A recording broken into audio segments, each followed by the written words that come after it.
three people, are we saying who is the biggest Zio tool? Who is the biggest bootlegger? Who's the most repulsive of the three? I think that'll be the best way. Okay, just general repulsiveness. So ladies first, even though Shabbos Kestenbaum has a vagina, but we're going to let Brooke. Don't criticize vagina. Okay, there's no need to insult vagina. He has no wiener. How about that? That's fine. Well, maybe he's a eunuch. He could be. It's very possible. Considering how feminine he is, yes, I would believe it's possible. So with that being said, this is Brooke Goldstein and her infinite wisdom about what it means to be Israel first, I believe. Quite concerned because we have witnessed in our lifetime the capture of the Democratic Party, and we've lost them. And they've gone extreme. I wouldn't even call it extreme left. I'd call it extreme radical. And what we're witnessing now is the capture of the conservative right by the very same parties that did it to the left. And I'm talking about Qatar and its allies. And being at AmFest, it was quite clear that there is a split. And the split is based on, frankly, people's age, right? Everyone over 30 was booing Tucker Carlson, was booing Megyn Kelly and Steve Bannon coming on. Everybody under 30, on the other hand, were cheering them, and it was frightening. And well, let's see. Frightening. First of all, the fact that she says everyone over 30 was booing and everyone under 30 wasn't. Again, they really like to make this into, you're just naive. You're a teenager. You're in your 20s. You don't know anything. You haven't grown up yet. You don't realize that Israel is forever and we can do whatever we want. What I found even more interesting, and this is the whole thing about the Overton window, the idea that she is projecting this idea that the Democrats are not pro-Israel. Of course they are. They're just much more subtle about it than the Republicans are. That's the only difference. The idea that she referred to the Democrats as the radical left, not even just, just radical, is insane. By no standard on the planet is our Democratic Party even left, let alone radical left. No, but she has to get her talking points in because I don't know what their plan is. It is kind of interesting in real time to watch them have to stew over the notion that they can't pull the wool over the eyes of the average American anymore. Like those days are over.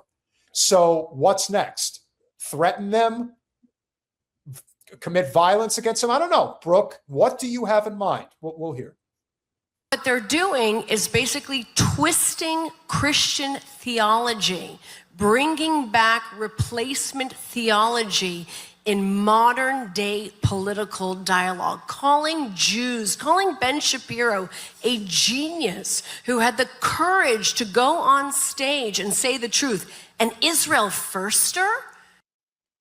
Yeah, that's not even remotely controversial. Like, I don't even understand why that would even be. Why is that offensive? If you love Israel so much, why would being an Israel firster be offensive? Like, why would that be some sort of slanderous thing to say when you all love it there so much? Well, the other thing you have to remember, which I think is probably lost on a lot of people, is this is a person who is calling Ben Shapiro a genius. What's so genius about Ben Shapiro? Here's that. How dumb are you, Brooke? Hey, listen, there are women who are just attracted to very Jewish men. Like that's embedded in the culture. It's like a, no, it's not that it's just women are attracted, and the fact that she refers to him as a genius is just laughable. So maybe she's trying to get a job at the Daily Wire. You never know. People like to pitch themselves. That's a huge part of it too. Don't forget. That's Jew hatred. Saying that Israel drags America into forever wars, that's ignorance. Oh, that's ignorance? Why is it that it's so well documented that basically every single war, with rare exception, since World War II, has a connection direct to the Zionist fake state of Israel, which is really Palestine? How? I don't understand. But in that room, that's the message that they want to put out there. And we can see why we call it a cult. It's an indoctrinated cult of elitist, rich, Zionist Jews. And Christians too. We'll get to that in a minute, but Brooke has a little bit more to say. Saying that God breaks his covenant, that God is no longer with the Jewish people and Israel is just some secular state that doesn't deserve our support, that's blasphemy. What Tucker Carlson represents right now is the Antichrist. I thought and yet he refers to what you talk about as heresy. So if this, look, get your own little, Christian civil war right between all of y'all. Okay. That's your all problem. All right. Whatever you want to argue in your right-wing nonsense. Can I make just her go away? Yeah. And this is the first of, and we got two more. So, okay, guys. So we're going to have a vote between these three people as to who is the most disgusting. Here's the thing that I find so humorous about these Zio scum. Here's a woman saying that she hates Tucker Carlson and is the Antichrist, and yet you don't actually believe in Christ or Antichrist, do you? So I understand that it's all hypocrisy and it's all lies and it's all for show and it's all for money and power, but they're really bad at convincing people of their ideology and its just nature and why it should exist. If anything, this is just proving once again why it shouldn't exist. But we're now going to swing to the other Travers! Side. God, I'm sorry. Look. Curtains don't match the drapes. Oh. Ooh, and it's supposed to be the carpet doesn't match the drapes, Travers. Nice. Curtains and drapes are the same. So let's see what the Christian Zionist, in this case, Bishop Robert Stearns, has to say, and just how pious he is. But he's going to cuck himself as well. So get ready. 1,000 years of history, of Christian history, have been horrible to the Jewish people. Unspeakable atrocities, unspeakable horrors have been committed against your family under the banner of the cross and in the name of Jesus. And if I had 100 lifetimes, it would not be sufficient teshuvah, it would not be sufficient repentance for all that has happened over history. Why don't you just become a rabbi? Why pretend? Well, no, because again, these are people that I often think very much are purposefully befriending Jews because they want to see them die, right? Like, I mean, these are the people that are pushing for the rapture. So they don't really like the Jews. They don't like the Jews, but they need the Jews to be in Israel. And if he's not a true believer, he just wants a grant, a very big Well, grant. exactly. It doesn't matter to him either way, right? But I'm here tonight to say something to you. I'm here tonight to tell you that there is a new breed of Christian alive in the world today. There is a new breed of Christian that says, along with you, for Zion's sake, I will not be silent, and for Jerusalem's sake, I will not be still.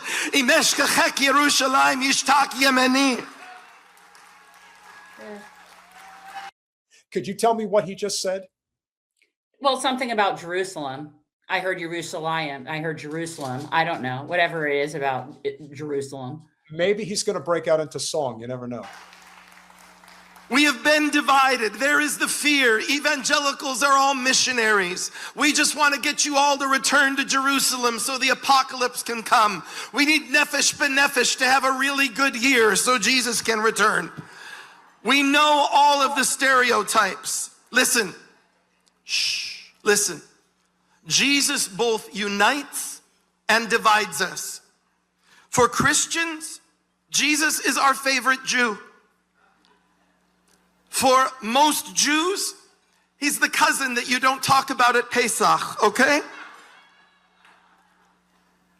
But can I say to us this? In this moment, in this pivotal, urgent moment of history, we have an opportunity not to be divided, but to be unified. Why? Because everyone in this room, Christian and Jew, we are praying for the same thing. How do we get more money? Sorry, I just had to say that. Okay, I think that's enough of the Christian pastor. Okay, so we have Brooke Goldstein 1. We have Bishop Robert, what's his last Stern? Robert Stearns. Okay, so Not and Jewish, not Jewish, apparently. But apparently really just finds, it's just But his mannerisms and his actions, knows enough Hebrew to get by. His mannerisms and his actions suggest that he could easily be a rabbi in disguise. He just didn't If know. he wants to be, correct. Absolutely. He's just controlled opposition. 100%. And finally, we come to that snot-nosed little bitch brat who is a knockoff of Ben Shapiro. Shabbos Kestenbaum, would you come on down? You will never be able to defeat racism because racism is a mentality and an ideology, right? You can't dictate your way out of how people think. What you can do is you can tell a bus driver in the 21st century that if you tell a black guy to go to the back of the bus, we will haul your ass to jail that night. Yet for whatever reason, when it comes to anti-Semitism, when someone commits an anti-Semitic act, we don't send them to jail. Instead, we get the ADL to say, let's bring them to a Holocaust museum, which A, gives them pretty bad ideas, and B, doesn't solve anything about the fundamental issue that they violated the law. So the way we solve anti-Semitism is pretty goddamn simple. And I'm really besides myself that we don't push for this with all the major Jewish organizations. When someone commits a crime, stop sending them on El Al flights. That will make them more anti-Semitic, I guarantee it. Send their ass to jail. It's not. And what is it? I'll teach you.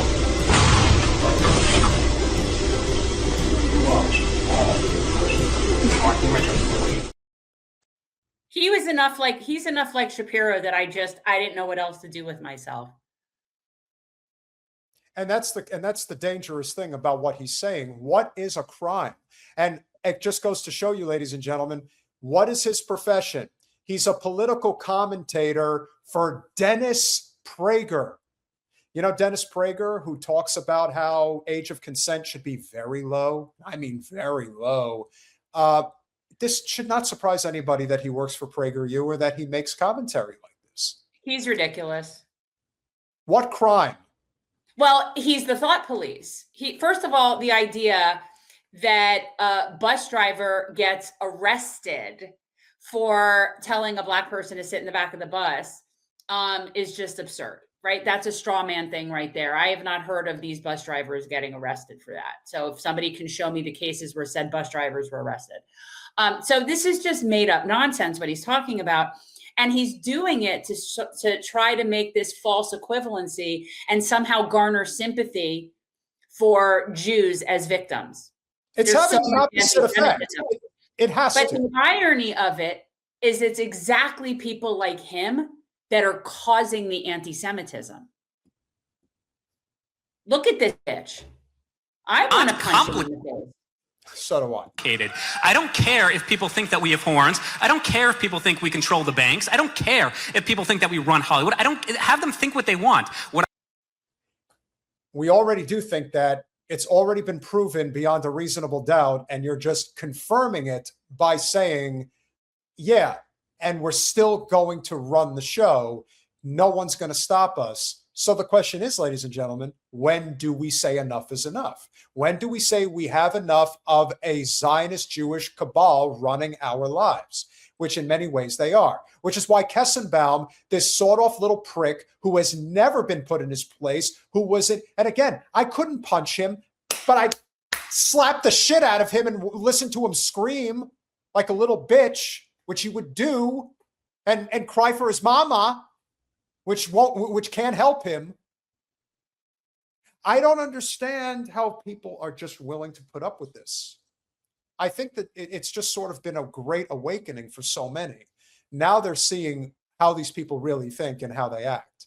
Because they've probably been saying it for the longest time, but it was never a front page story. It wasn't something that people really cared about. Now they care about it. And so Shabbos, for those who don't know, along with Ayel Jacobi, were the students that sued Harvard because they allowed campus protesting in favor of Palestine. Right. And apparently he got paid off. Well, that in and of itself is just that makes them feel so threatened. And yeah, I do think that this kid's a grifter. He's a grifter and a pussy, so it's kind of both. Jen, who would win in a fight, him or Shapiro? I don't know. They would probably both be like pulling hair or biting or something. I don't know. How do they fight? Let them have a month. Look, you see, Shapiro doesn't know how to. Shapiro can't beat a speed bag. Yeah. Oh, and that's the other thing. And here's our lovely friend told the chick in Vegas. You know, as a black woman, when you hear this sort of little prick talk like that, I can only imagine what you would do to him if you had 2 minutes alone. My God.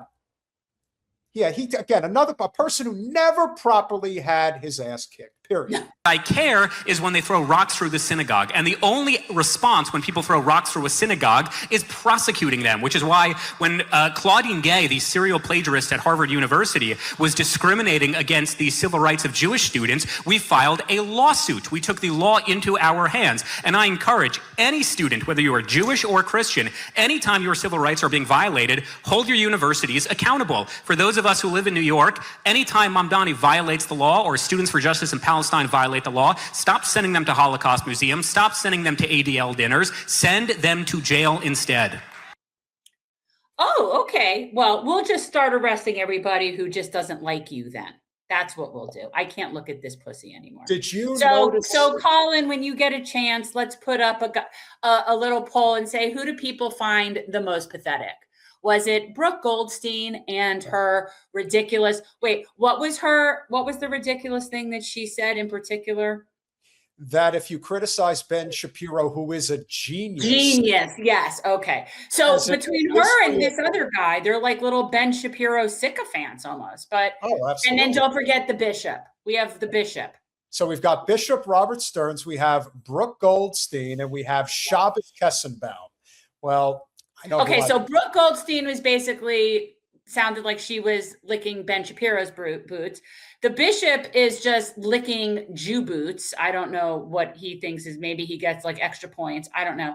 And then this other kid, I guess it would be another little Ben Shapiro acolyte looking, or I don't know. Anybody who works for PragerU is just ridiculous. I can't even take that seriously.